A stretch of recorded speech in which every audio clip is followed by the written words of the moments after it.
Hey guys, what's going on? InsidiousSwede back again here for another YouTube video, and welcome to my first manga haul of 2017. This is going to be everything from the last half of December and from the first week of January, so definitely I have a decent stack. None of this is from Christmas. I don't really ask family members and friends to get me manga because I like to just get it myself. Usually if I ask for anything, it's money so I can buy manga. But got a decent stack here. There was some more manga coming, but it has been delayed due to weather, so I will not be showing that off until the next manga haul video. But I still have a pretty decent stack, so starting off, the first book that I want to talk about is by far the most anticipated volume of this manga haul. That is Book 8 of Vinland Saga. And if you guys don't know, I basically refuse to read manga online unless I have to. So for me, everything in this book 8 here is actually new material for me for Vinland Saga, so I cannot wait to get into this. I just recently started rereading Vinland Saga for I think the 4th time now, and I'm already back up to book 6, so once I get through that 7, I am finally going to have some more material here with book 8. But guys, if you haven't read Vinland Saga yet, please do yourself a favor, check it out. Yes, it has a release date for volume 9, but beyond that, the future of Vinland Saga is still very much in the air, so pick it up now while you can, so that way Kodansha sees it has enough popularity to continue releasing, because if it's not your favorite series by the end of volume 7, it's at least going to be in your top 10, so definitely check it out. And again, just so excited to have another one of these volumes that are also very high quality for Kodansha as well. Alright, next up, and this is kind of an interesting buy for me considering I don't really have any immediate plans to start reading this manga, but I got volume 3 of Goodnight Pun Pun, and for a simple reason, because it's going to be a pretty long time before the entire series gets released, and I hate really waiting between volumes, especially if I get invested in a story. But I figured I'd get at least one more volume now. I'll hold off a bit more until I buy any more Pun Pun. I know volume 4 is already out, but this might interest some of you.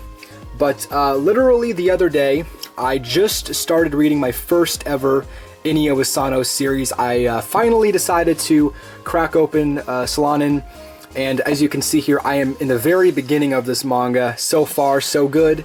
Asano's artwork, I think the best way to describe it is it's just so clean. It's very clean, crisp. You can tell everything that's going on. In a lot of series, sometimes the artwork and the backgrounds can kind of muddle together, but Inio Asano does not have that problem at all. It's a gorgeous series, and so far the story has been very good. So looking forward to finishing this up. Next, I think after Solanin, I'm going to start Nijigahara Holograph, and then after that, I'm going to start 101 for Worlds. So finally, I'm getting into my Inio Asano, which I'm looking forward to, but Goodnight Pun Pun is going to have to wait for a little while. Alright, next book up is volume 20 of Attack on Titan. This is a manga I still have a lot of appreciation for. I feel that it's better than a lot of people give it credit for, and yeah, I'm excited to have another volume. I think it was like a year and a half ago people said that this book would be ending at volume 20. Clearly that's not the case now. I guess Hajime Isayama wants to milk the series a bit longer, which I can understand. This is probably going to be the best series of his career. So I guess yay for us, more Attack on Titan material. But yeah, I'm pretty far behind in this series. I think I've mentioned that quite a few times now. So this is going to be a long time before I get to volume 20 of Attack on Titan. But I will always pick up this manga whenever it comes out. Alright, next book up. This is one I'm excited to have another volume for.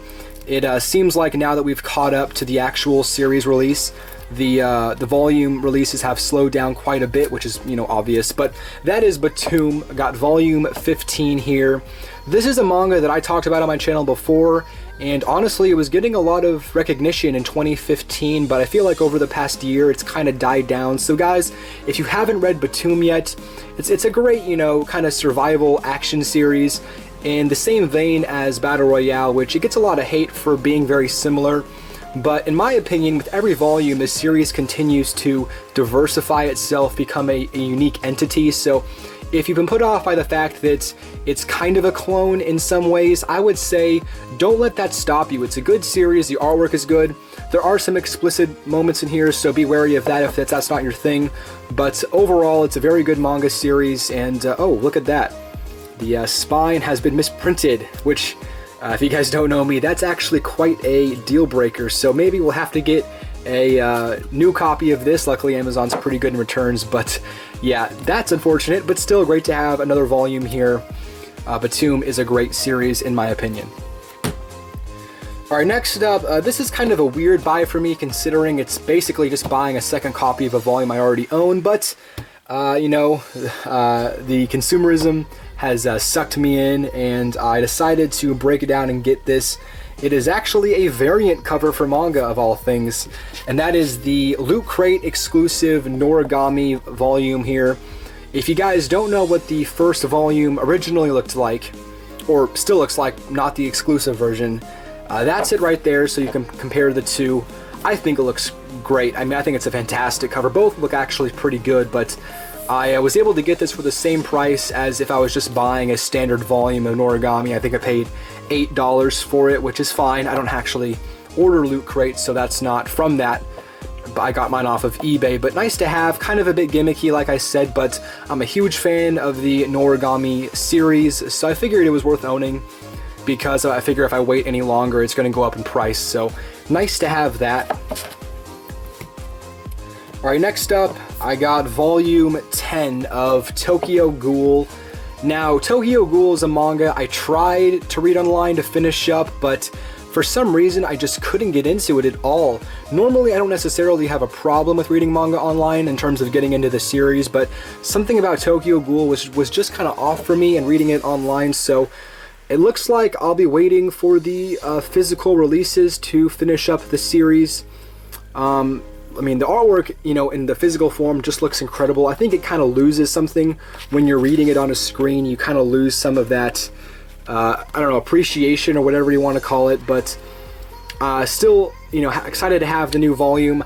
I have technically read everything that's in this volume online, but I might go back through it just in case I, you know, forgot a couple things or whatnot. But yeah, it looks like I'm going to be waiting for the volume releases to finish up Tokyo Ghoul. And next up, just another volume of Baraka Mom. This is volume 12. I think I'm still missing like a volume or two. I'm not entirely sure, but yeah, guys, I've talked about this series plenty on my channel. I'm not going to try to say the same things I've said before, but it's just a great slice of life series, and I will continue to buy it as long as there are more volumes for it. Alright, next up, this is actually an interesting one. It came with like a special edition thing. I'm not entirely sure what's up with that, but that is volume 6 of The Ancient Magus Bride. Now this is a series that I've talked about before on my channel. It's a very underrated manga, in my opinion, very unique concept. I haven't actually made a first impressions for it, but I'm sure there are plenty out there, so definitely go check out one of those to get an idea about what this series is all about. But the interesting thing is this volume actually came with a special booklet, literally special booklet here. I don't entirely know what this is exactly. I'm assuming it's just like a little side chapter here. As you can see, just kind of a really short, interesting chapter that has nothing to do with really anything, which is a nice touch. I kind of would have preferred if they actually had it in the volume, so I don't have this kind of random little, you know, pamphlet kind of sitting out. I'll have to find a spot for it. But again, a nice touch considering the volume didn't cost any extra, so happy to get that. And I have one more English volume, and then I actually have some Japanese manga to show off. So the last English book is volume 4 of Devil's Line. This is a great series, guys, if you haven't checked it out yet. I'll have a link down below for my first impressions if you're curious to hear more about the first volume of the series, if you're still on the fence about whether or not you want to buy it. But yeah, excited to read volume 4 here. All volumes have been very good. It's a very slow-paced series, and I appreciate that. It has a lot more characterization than a lot of other manga in the same vein, so excited to get into that. And yeah, so that is the last English volume that I have for this video. Now moving on to the Japanese stuff. Alright, first up is Volume 3 of a series that I'm sure a lot of you still haven't heard of, which is not surprising, of course, but I have Volume 3 of Rikudo, the seinen boxing manga that's just insane. I've actually kind of neglected this manga. It's been a while since I've read any of this series, but it is really good. It's so brutal, but it's basically, and I hate to use this as an example, but it's basically if you took Hajime no Ippo and, you know, turned it into an 18+ series, basically, and then also the addition of a very harsh backstory to our main character. Similar, not the same, but great nonetheless. So very happy to have another Japanese volume for this series. God, this cover is incredible, right? Look at that. Really great cover. The artwork inside, as you saw, is also gorgeous. So very nice to have that.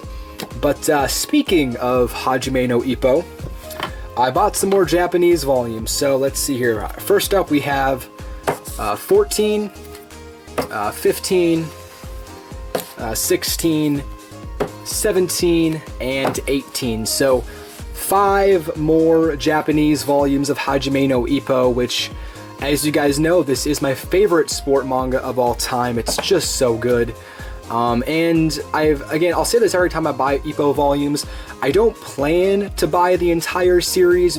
Whenever the mood strikes me, I'll hop on to Japanese Amazon and pick up a couple volumes here and there. But if I happen to end up with the entire series, that's not going to be a bad thing either. So, you know, nice to have some more volumes here.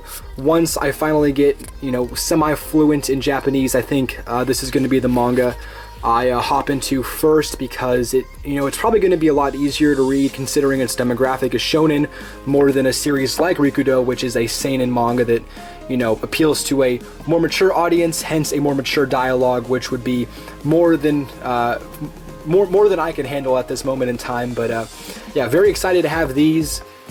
Cannot wait to reread Ippo in physical form at some point in my life, so nice to get those. And yeah, that is going to do it for the video, guys. That is all the manga that I've picked up since my last manga haul in early December. So thank you so much for watching, guys. I hope you enjoyed. But anyways, until next time, I'm InsidiousSwede. Take care.